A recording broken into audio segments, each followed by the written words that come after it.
Assalamualaikum warahmatullahi wabarakatuh. Salam Om Swastiastu, Namo Buddhaya, salam kebajikan. Yang terhormat Bapak Asari Wicaksono selaku dosen pengampu dari matkul sedimentologi. Perkenalkan, nama saya Arjuna Indarto dengan NIM akhir 100 dari kelas B Ilmu Kelautan angkatan 21. Pada kesempatan kali ini saya akan menjelaskan atau mempresentasikan mengenai dari pertemuan-pertemuan sedimentologi yang telah dilakukan, yaitu dari pertemuan 1 sampai dengan pertemuan keempat. Mungkin bisa langsung saya dimulai dari pertemuan pertama. Pertemuan pertama membahas tentang asal mula sedimentologi, lalu siklus juga dari sedimentologi. Jadi sedimentologi berasal dari proses geografi yang berasal dari kekuatan alam dan menyebar di seluruh penjuru dunia oleh faktor dari angin dan air. Dari ciri-ciri fisik sedimen ini yang kita bisa lihat dan kita bisa rasakan bila mana memang menemui sedimen, yaitu sedimen ini cenderung lunak serta lembab dan biasanya terdapat sisa-sisa organisme di dalamnya, yaitu terdapat organisme bisa dari tumbuhan ataupun bisa jadi juga dari hewan, antar tumbuhan dan hewan. Beda dari hewan sendiri itu biasanya terdapat tulang-tulang atau cangkang-cangkang dari moluska yang bisa kita temui di dalam sedimen. Faktor-faktor yang mempengaruhi terbentuknya dari sedimen yang mungkin tadi saya sudah sebutin sebelumnya, bahwa sedimen itu terbentuk dari faktor geologi. Nah, yang berasal dari erosi magma dari suatu gunung berapi dan keluar dari gunung berapi lalu mengendap dan terdistribusi diakibatkan oleh faktor air dan angin. Jadi di sedimen ini awal mula ini berasal dari letusan gunung berapi yang mengeluarkan magma serta mengalami pengendapan dan berdistribusi atau bertransportasi disebabkan oleh faktor angin dan air. Nah, untuk materi kedua yaitu materi dari morphostructure pasif, dan untuk kelas B mendapatkan materi morphostructure. Nah, morphostructure ini merupakan perkembangan atau perubahan bentuk lahan dari sebelumnya. Jadi merupakan proses dari pembentukan lahan yang mungkin kita bisa lihat sekarang atau relief yang kita bisa lihat sekarang. Materi yang kedua yaitu materi mengenai morfogenesa. Dari kelas B sendiri mendapatkan materi untuk menjelaskan dari morphostructure pasif. Nah, untuk morfogenesa sendiri merupakan perkembangan atau pembentukan lahan dari proses pembentukan lahan tersebut. Jadi pembentukan lahan ini terjadi secara alami atau terjadi secara bentukan dari tenaga dari dalam bumi atau tenaga endogen. Nah, untuk morphostructure pasif sendiri merupakan proses alami yang diakibatkan oleh relief bumi yang terjadi selama ratusan tahun, yaitu merupakan proses perubahan relief bumi yang terjadi sangat cukup lama yang disebabkan oleh proses dari alami dari bumi itu sendiri. Nah, untuk faktor-faktor terjadinya morfogenesa pasif, nah faktor-faktor yang mempengaruhi dari morfogenesa pasif sendiri ini sebagian besar ini terjadi oleh faktor dari endogen atau tenaga dari dalam bumi yang terjadi secara alami dan memang terjadi sangat lama, bukan dari campur tangan dari manusia itu sendiri. Nah, contohnya ini dari tenaga dalam atau tenaga endogen dari dalam bumi itu seperti gas-gas bumi atau gas minyak di dalam bumi itu berkontribusi menghasilkan terjadinya bencana seperti tanah longsor, gempa bumi, atau bisa jadi tsunami. Nah, semua faktor itu, semua bencana alam tersebut itu dapat menggeser atau merubah dari relief bumi itu sendiri. Seperti longsor itu dapat merubah permukaan tanah, dapat merubah kontur tanah. Lalu untuk gempa bumi juga dapat merubah kontur, serta merubah susunan tanah. Lalu untuk tsunami itu dapat merubah juga dari bentukan pesisir atau bentukan daerah tepi laut atau pantai dari tsunami itu sendiri. Jadi morfostruktur pasif itu terjadi oleh faktor-faktor dari bumi itu sendiri, yaitu alami atau tenaga dari dalam bumi atau endogen. Untuk materi selanjutnya itu adalah materi dari transportasi sedimen dan siklus sedimen.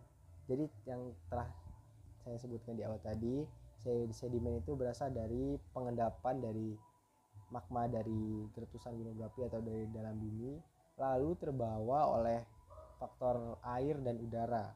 Dari faktor air sendiri yang banyak menghasilkan sedimen, dari faktor air itu membawa magma atau hasil pengendapan tersebut melalui runoff ke permukaan di bumi sebagian besar. Lalu juga setelah dari permukaan bumi lalu akan terbawa ke pesisir atau di lautan. Lalu dari faktor udara sendiri, dari sedimen ini dapat terbang atau dapat ikut dengan udara berhembus, yaitu dinamakan dengan aerosol. Jadi udara ini dapat membawa sedimen menuju permukaan atau di lautan. Yang selanjutnya dari proses dari angin dan udara, dari udara dan air tersebut, sedimen akan terbawa ke lautan. Dari lautan akan bersiklus lagi ke dalam bumi, lalu akan menjadi magma, dan siklus tersebut akan berlangsung terus menerus. Untuk materi selanjutnya itu adalah jenis-jenis dari sedimen. Jenis-jenis sedimen yang diketahui saat ini yaitu ada sedimen sand, sedimen silk, dan sedimen clay. Untuk sedimen sand sendiri, ini merupakan ukuran yang paling besar, ukuran butiran partikel yang paling besar dari jenis-jenis sedimen lainnya, dan berada di paling atas dari lapisan atau layer dari sedimen. Dan sedimen ini biasa ditemukan di pesisir atau di dekat dengan lautan.